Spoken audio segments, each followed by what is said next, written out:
नमस्कार साथियों, एक बार फिर से स्वागत है आपका अपने यूट्यूब चैनल आकांक्षा डीआर में। आज के करंट अफ़ेयर को शुरू करने से पहले, उनके एनालिसिस करने से पहले आपको बता दें, कल अगर आपने गौर किया होगा, तो आपको कुछ इस तरीके का जब आप गूगल ने आपने कुछ सर्च किया होगा, तो आपको कुछ ये डूडल दिखाई पड़ा होगा। अगर डूडल क्या होता है, तो आप मेरे चैनल की प्लेलिस्ट में जाइए, वहाँ पे आपको मिलेगा इम्पोर्टेंट जो वहाँ पे जाएँगे, कुछ चीज़ों के बारे में वहाँ पे लिखा होगा डूडल क्या होता है, तो वहाँ पता चलेगा। तो कल ये जिस महानुभाव के डूडल बनाया गया था, अगर हम इनके बारे में देखें किसको डूडल बनाया गया था, तो ये डूडल था आपके नारीवादी आइकन और मुस्लिम जो पहली महिला शिक्षक हैं, उनके बारे में था जिनका नाम था फ़ातिमा शेख, ठीक है? तो ध्यान रखिएगा, कल जो डूडल बनाया गया था, वो किसके बारे में था? फ़ातिमा शेख जी के बारे में था।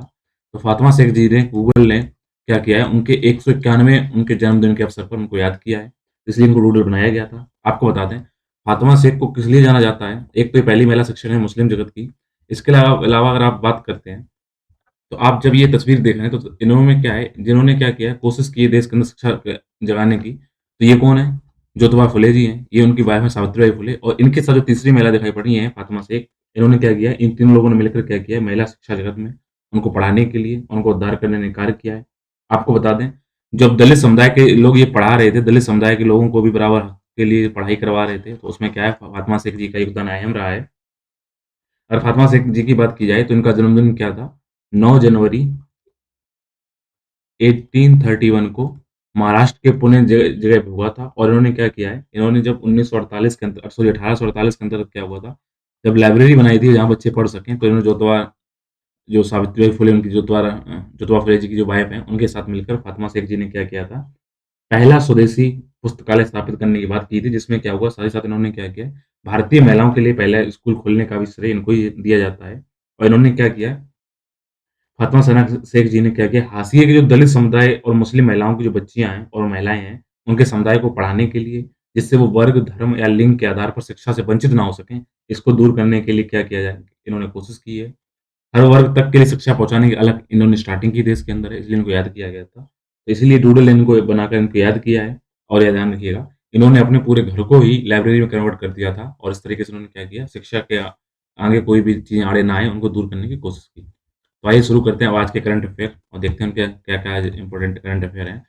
खाद्य मंत्रालय ने क्या किया है, माइक्रो फूड प्रोसेसिंग एंटरप्राइजेज़ योजना के तहत औपचारीकरण को ध्यान में रखते हुए 10 ब्रांडों को एक जिला, एक उत्पाद ब्रांड अथवा वन डिस्ट्रिक्ट जो चलाई जा रही है, वन डिस्ट्रिक्ट, वन प्रोडक्ट जो मिशन चलाया जा रहा है, उसके अंतर्गत क्या किया है, विकसित करने के लिए एक समझौता किया है। भारतीय निर्वाचन आयोग ने क्या बोला है, अब जो चुनाव लड़ने के जो लोग उम्मीदवार हैं, उनकी जो खर्च सीमा है, उसको बढ़ा दिया है, क्योंकि 5 राज्यों में चुनाव है, वो पता होना चाहिए। तो आज उसके बारे में बात करेंगे। कोविड 19 जिस हिसाब से थर्ड वेव चल रही है, तो ऐसे अब कोशिश की जा रही है देश द्वारा, जैसे ही थर्ड वेव समाप्त होगी, तो अफ्रीका और नामीबिया से क्या होगा, पहले बैच के 8 जो चीते हैं, उनको मध्य प्रदेश के कुनो नेशनल पार्क में, तो ध्यान रखना कहाँ से लाया जाएगा, अफ्रीका और नामीबिया से और कहाँ लाया जाएगा, एमपी के कुनो नेशनल पार्क में उनको ट्रांसफर करने की योजना बनाई जा रही है और इनका यहाँ पे लगभग 50 वर्षों तक ये लोग यहाँ पे रहेंगे, उसके बारे में आज देखेंगे। आर्थिक मामलों की जो मंत्रिमंडलीय समिति है, उसने इंट्रा स्टेट ट्रांसमिशन सिस्टम अर्थात इंट्रा स्टेट मतलब कि एक राज्य से दूसरे राज्य के अंदर जो ट्रांसमिट करना है, उसके लिए हरित ऊर्जा गलियारे ग्रीन जो आपका जो कॉरिडोर है, उसके चरण 2 के लिए योजना की मंजूरी दे दी है, इसके बारे में बात करेंगे।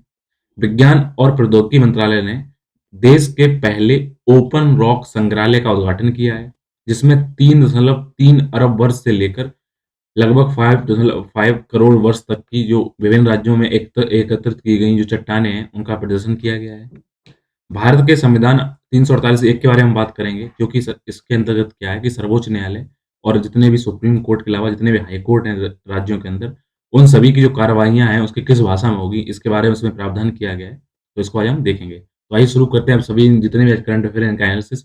उनको एनालिसिस करने से पहले यदि आप चैनल पे नए हैं, तो आप क्या करिएगा, इस चैनल को सब्सक्राइब कर लीजिए, क्योंकि आपको पता होना चाहिए इसके माध्यम से ना केवल आप यूपीएससी बल्कि जितने भी स्टेट के पीसी एग्जाम हैं और फिर चाहे एसएससी, बैंकिंग, रेलवे, टीचिंग के, कांस्टेबल के, एसआई के सारे एग्जाम, चाहे नेवी, एयरफोर्स, आर्मी के, जहाँ पर क्या हो आपको करंट अफेयर पूछा जाए, उस करंट अफेयर को ना केवल हम कवर करते हैं बल्कि आपको ये समझाने की कोशिश करते हैं कि क्यों करंट अफेयर चर्चा में रहा, इसका बैकग्राउंड क्या रहा, इन सारी बातों को डिटेल में देते हैं। तो आजकल डिटेल में चीज़ें आ रही हैं, आपको रट्टाफिकेशन की ज़रूरत अब कहीं पे कामयाब नहीं हो रही है, ठीक है? तो इसको और इसके बाद क्या करिएगा, पीछे जो बेल आइकन बनी हुई है, उसको क्या करिए, आप उसको अपना प्यार दीजिए, क्योंकि जब भी आप बेल आइकन प्रेस करेंगे, तो ना केवल आपको करंट अफेयर बल्कि इस चैनल के द्वारा जो भी अन्य जितने भी सेशन चलाए जा रहे हैं, वो भी आपको उनके नोटिफ़िकेशन पहुँचेंगे और सबसे पहले उस वीडियो को देख पाएँगे। तो आइए शुरू करते हैं आज के करंट अफेयर को। और करंट अफेयर को शुरू करने से पहले उन टॉपिक को देखेंगे जो यूपीएससी के सामान्य अध्ययन 2 से लिंक है। बात करेंगे एक जिला एक उत्पाद योजना के बारे में। तो एक जिला एक उत्पाद योजना है, ये टॉपिक आपका समाज के कमज़ोर वर्गों के लिए क्या संरक्षण के लिए सरकार योजना बना रही है, उससे लिंक टॉपिक है। तो आइए देखते हैं इसके बारे में क्या है। तो अगर हम इस योजना के बारे में देखें, इसमें क्या किया गया है, तो इसमें क्या किया गया है, 6 ब्रांडों को इससे पहले लॉन्च कर दिया गया था, अब नए ब्रांड के लागू किए गए हैं। जो 6 ब्रांड अलग-अलग जिलों में लागू किए गए हैं, वो उसमें एक है अमृत फल। अमृत फल को जो गुरुग्राम है, जो पहले गुड़गाँव था, उसको हरियाणा में वन डिस्ट्रिक्ट वन जो प्रोडक्ट है, उसके अवधारणा के तहत इसको विकसित किया गया है। वहीं जो कोरी गोल्ड है, ये धनिया पाउडर है, इसको कहाँ पर, राजस्थान के कोटा जगह में पहचाना गया है, वहाँ पे किया गया है। कश्मीरी मंत्र मधु मंत्र जो है वो शहद के लिए अवधारणा के तहत इसको कश्मीर में किया गया है। सहारनपुर उत्तर प्रदेश में जो इसके अंतर्गत ये मधु इसके सहारनपुर उत्तर प्रदेश में भी है। वहीं अगर सोमदाना की बात की जाए तो ये ठाणे जो कि महाराष्ट्र के अंदर है, उसके मिलेट को यहाँ विकसित करने की बात की गई है। और दिल्ली के जो बेक्स की होल व्हीट कुकीज़ हैं, दिल्ली के लिए bakery OD one district one programme अर्थात ओडीओपी अवधारणा के तहत इनको विकसित किया गया है। ये जितने भी उत्पाद हैं, ये सभी नेफेड बाजार, ई-कॉमर्स प्लेटफ़ॉर्म और पूरे भारत में प्रमुख रिटेल स्टोर पर उपलब्ध होंगे, जिससे क्या हो उनकी ब्रांडिंग बढ़ाया जा सके। अगर हम ये देखें इस योजना का लाभ क्या होगा? इस योजना का बेसिकली लाभ ये है कि ये सूचना तक पहुँच, बेहतर एक्सपोज़र और औपचारिकता के माध्यम से लगभग 8 लाख सूक्ष्म उद्योगों को इससे लाभ होगा। और साथ ही साथ इसमें क्या होगा कि जो इकोनॉमी है, उनको ना केवल विकसित किया जा सकेगा, बल्कि उनको काफ़ी प्रतिस्पर्धी बनाया जा सकेगा। इसके अलावा 9 लाख कुशल और कुशल जो यहाँ पे रोज़गार सृजन होंगे, ऐसी संभावना भी है। साथ ही साथ इसमें जो माइक्रो, स्मॉल, मीडियम एंटरप्राइज़ है, महिला उद्यमी है और अन्य उद्योगों तक पहुँच की प कल्पना है, उसको साकार किया जा सकेगा। संगठित बाज़ार को एकीकरण किया जा सकेगा। इसके अलावा जो आप प्रोसेसिंग में छँटाई की जाती है, ग्रेडिंग की जाती है, प्रसंस्करण किया जाता है, पैकेजिंग है, ऐसे जो सामान्य सेवाएँ हैं, इनमें भी क्या होगी, लोगों की पहुँच विकसित होगी, इससे फ़ायदा मिलेगी। इसकी आवश्यकता क्यों है? क्यों आपको बताना चाहिए, देश के अंतर्गत लगभग 25 लाख ऐसे अनरजिस्टर्ड खाद्य प्रसंस्करण उद्यम हैं, जो कि लगभग 98% रूप से क्या है, ना तो अनसेक्टर्ड हैं, अनौपचारिक हैं, तो उनको कहीं न कहीं औपचारिक बनाने की फ़ायदा मिलेगा। और जहाँ तक इसमें फ़ायदा क्या होने वाला है कि जो इकाइयाँ हैं, ये 66% कहाँ पे हैं? ग्रामीण क्षेत्रों के अंतर्गत हैं और लगभग 80% परिवार इनके ऊपर बेस हैं ऐसे उद्यमों पर। तो कहीं न कहीं काफ़ी लोगों को इसमें कवर कर लिया जाएगा। बस और आपको बता दें कि इसमें जो लगातार चुनौतियाँ बनी होती हैं, जैसे आपको सही से लोन नहीं मिल पाता लोगों को, आधुनिक तकनीक की पहुँच की कमी होती है, फूड सप्लाई चेन की दिक्कतें आती हैं, तो उन चीज़ों को साथ-साथ सुरक्षा मानक, स्वास्थ्य मानक हैं, उनके अनुपालन संबंधी जो दिक्कतें हैं, उनको भी कोशिश की जाएगी, उनको दूर करके और अच्छे से बनाया जा सके। अब इससे क्या होगा, जब इस चीज़ों को हम स्ट्रॉन्ग कर लेंगे, तो जो फूड को एक जगह से दूसरे ले जाने में जो चीज़ें दिक्कत आती है, कहीं पर क्या होता है, फूड की क्वालिटी गिरती है, कहीं पे उनको अपव्यय होता है, उनको कमी आएगी। साथ ही साथ इस क्षेत्रों के विकास करने से जो कृषि क्षेत्र में ज़्यादा लोग डिपेंडेंट हैं, वो कहीं न कहीं गैर कृषि क्षेत्रों में रोज़गार फ़ायदा मिलेगा और किसान का प्रोडक्ट क्योंकि इसमें शामिल है, तो जो 2 गुनी आय करने के बाद जो हमारे देश के प्रधानमंत्री नरेंद्र मोदी जी ने 2022 तक के लिए जो परिकल्पना की थी, उसको कहीं न कहीं मजबूती प्रदान होगी। बात करेंगे चुनावी व्यय सीमा के बारे में, जो आपको बताना चाहिए 5 राज्यों में चुनाव है, उसको देखते हुए अब निर्वाचन आयोग ने महँगाई के हिसाब से क्या बोला है, कि प्रचार में जो पैसा इतना खर्चा हो रहा है, कहीं न कहीं उसको और थोड़ा बढ़ा दिया है। तो आपको पता होना चाहिए जो 5 राज्य जिसमें चुनाव है, तो आपसे कौन-कौन से चुनाव हैं? पंजाब में है, उत्तराखंड में है, उत्तर प्रदेश के अंदर है, मणिपुर के अंदर है और मणिपुर के अलावा कहाँ है? गोवा के अंदर है, ठीक है? तो इन 5 राज्यों में चुनाव है। आपको बता दें इन राज्यों में चुनाव से पहले आप इनकी वो ध्यान रखिएगा, किसमें कितनी सीटें हैं, अक्सर कहीं किसी एग्ज़ाम में पूछ लिया जा सकता है। तो पंजाब के अंतर्गत विधानसभा की जो सीटें होंगी वो 170 होंगी। उत्तराखंड के अंदर अगर हम सीटों की बात की जाए, तो 70 होंगी। यूपी के अंदर बात करेंगे तो 403 के लिए चुनाव होगा। मिज़ोरम के लिए जो होगा वो 60 सीटें होंगी और गोवा के लिए होंगी 40 सीटें। तो ध्यान रखिएगा, इन सब सीटों को याद रखिएगा, कहीं न कहीं पूछा जा सकता है, ठीक है?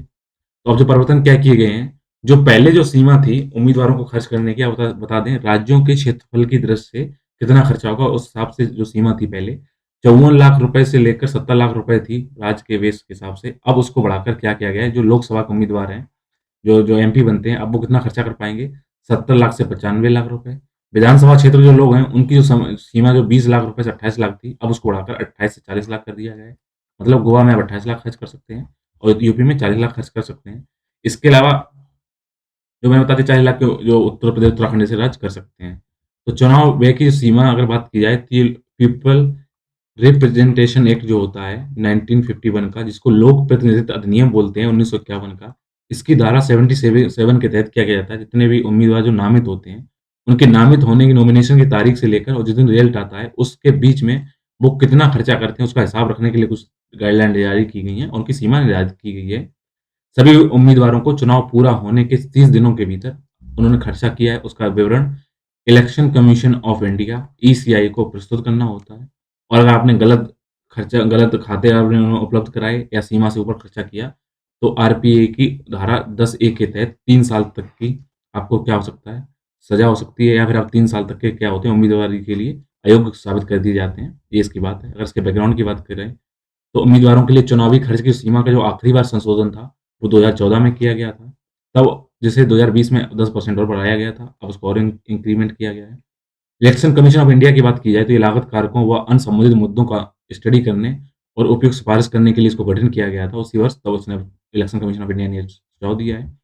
अब आप कुछ बताएँ कि व्यय पर एक इसमें सीमा क्यों होती है? क्यों इसमें सीमा लगाई जाती है इसको खर्च करने के लिए? इसकी अगर बात की जाए, और अब ये देखते हैं इसमें क्यों इतना चुनावी व्यय सीमा क्यों लगाई जाती है?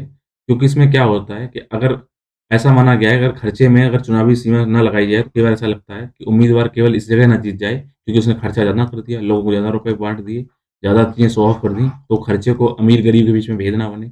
इसके अलावा जो चुनाव सुधार आयोग की जो विधि आयोग की 225वीं रिपोर्ट 255वीं रिपोर्ट है 255, उसमें ये बात बोली गई थी कि कई बार ऐसा लगता है कि चुनाव को अनियमित करने के लिए और उसके अगर कई बार रुपए की वजह से क्या होता है, लोग लॉबिंग कर लेते हैं, जिससे क्या होता है, बड़े-बड़े दानदाता होते हैं, राजनीतिक दल होते हैं, उनके उम्मीदवारों के बीच में क्या होता है, उनको सफल होने की गारंटी हो जाती है, तो उसको दूर करने की बात कही गई है। अगर आपसे कई बार क्या होता है कि प्रश्न आ जाते हैं कि निम्न में से कौन-सी जो समितियाँ हैं, वो चुनाव से संबंधित हैं, चुनाव में सुधार से संबंधित हैं, तो इनके डेट भले याद ना रहे, बल्कि आपको ध्यान रखिएगा।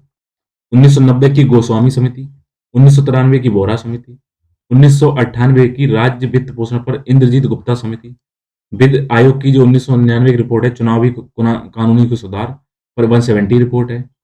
इसके अलावा बात की जाए 2001 में संविधान के कामकाज की समीक्षा के लिए राष्ट्रीय आयोग की रिपोर्ट है। भारतीय निर्वाचन आयोग 2004 में प्रस्तुत चुनावी सुधार पर रिपोर्ट है और 2008 में दूसरा प्रशासनिक सुधार आयोग की रिपोर्ट है। इसमें जो याद रखिए नाम जो गोस्वामी समिति, वोरा समिति और इंद्रजीत समिति लगाई जाती हैं, तो किससे संबंधित ध्यान रखिएगा, चुनाव आयोग में सुधार से संबंधित हैं, खर्चे के ऊपर हैं। तो गोस्वामी, बोहरा और इंद्रजीत गुप्ता, ठीक है? ये 3 नाम है, याद रखिएगा। आइए अब बात करते हैं जीएस पेपर 3 से लिंक टॉपिक के बारे में और बात करेंगे जो टाइगर के पुनर्उत्पादन रिप्रोडक्शन की बात परियोजना की बात चलाई जा रही है। तो ये टॉपिक आपका पर्यावरण और उससे संरक्षण संबंधी मुद्दे हैं, उनसे लिंक ये टॉपिक है। तो चीतों को कहाँ लाया जाएगा, इस बात ध्यान रखिएगा। तो इनको आपको इसलिए ध्यान रखिएगा, नामीबिया और ये दक्षिण अफ्रीका से लाए जाएँगे। उनको कहाँ पर, एमपी के कुनो नेशनल पार्क में स्थापित किया जाएगा, ध्यान रखिएगा। तो कुनो नेशनल पार्क कहाँ पे है? एमपी के अंदर है। तो ये चर्चा में बनेगा, तो क्वेश्चन आएगा।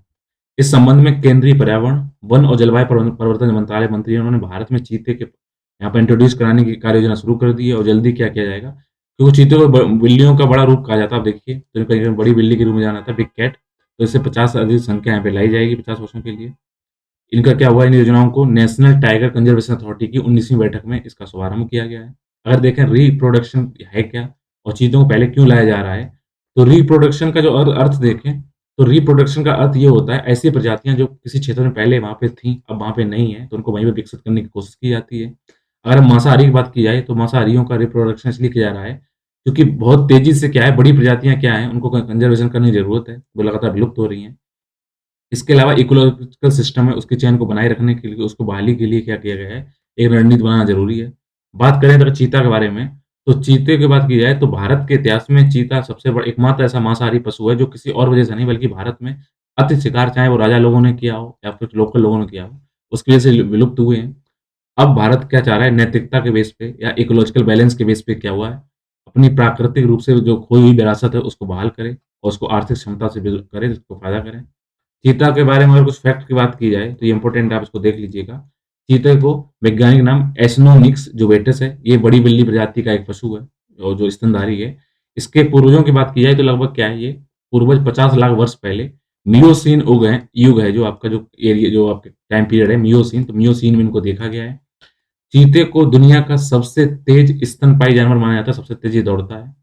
इसको अगर international union for conservation of nature की रेयर लिस्ट देखा जाए, उसमें इसको कमज़ोर के रूप में सूचीबद्ध किया गया है।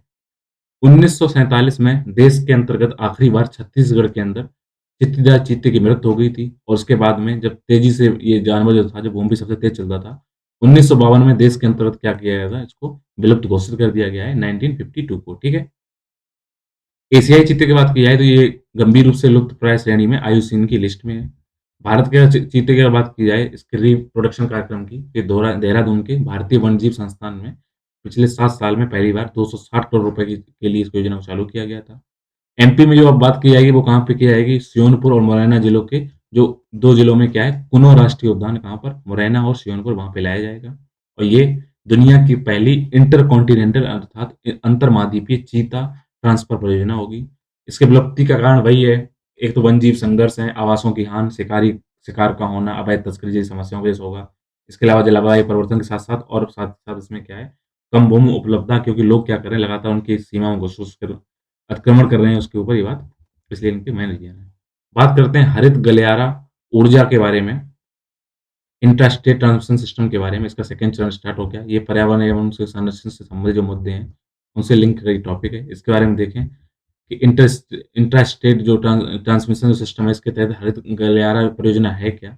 ये बेसिकली योजना, इसका उद्देश्य ये है, जो पारंपरिक बिजली स्टेशन है, उनके साथ-साथ जो रिन्यूएबल एनर्जी अर्थात अक्षय ऊर्जा स्रोत हैं, जैसे कि सौर ऊर्जा और पवन ऊर्जा, इनसे उत्पत्ति क्या किया जाए, जब सनलाइट से, सॉरी सौर ऊर्जा से, पवन ऊर्जा से लाइट उत्पन्न की जाए, और जो पारंपरिक हम जो ताप विद्युत संयंत्र हैं, वहाँ से जो ऊर्जा उत्पन्न कर रहे हैं लाइट की, इनको आपस में जोड़ दिया जाए, सिंक्रोनाइज़ कर दिया जाए, जिससे क्या हो कि चीज़ों को एक-दूसरे पे डिपेंडेंट करके गैर पारंपरिक और गैर जीवाश्म ईंधन से भी हम ऊर्जा को उत्पन्न कर सकें। अगर पहले चरण की बात की जाए तो पहला चरण क्या था, 8 राज्यों के अंदर तमिलनाडु, राजस्थान, कर्नाटक, आंध्र, महाराष्ट्र, गुजरात, हिमाचल प्रदेश और एमपी के अंतर्गत इसको कार्यान्वित किया गया था। इसके तहत 2022 तक लगभग 9700 सर्किट किलोमीटर ट्रांसमिशन लाइनें और 22,600 मेगावाट एम्प्लीफायर सब स्टेशनों को ट्रांसफर किया गया था।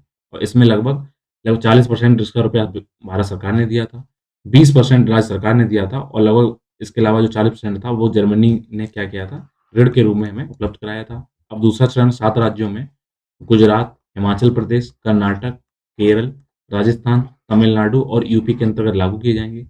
अब इसमें लगभग 10,750 सर्किट किलोमीटर का ट्रांसमिशन लाइनें और 27,500 मेगावाट एम्पीयर नहीं, एम्पीयर जो है आपको पता है लाइट किसमें एम्पीयर में देखते हैं, उसको परिवर्तित करने की क्षमता की जाएगी, और इसमें अब केंद्र सरकार द्वारा 33% की वित्त पोषण दिया जाएगा।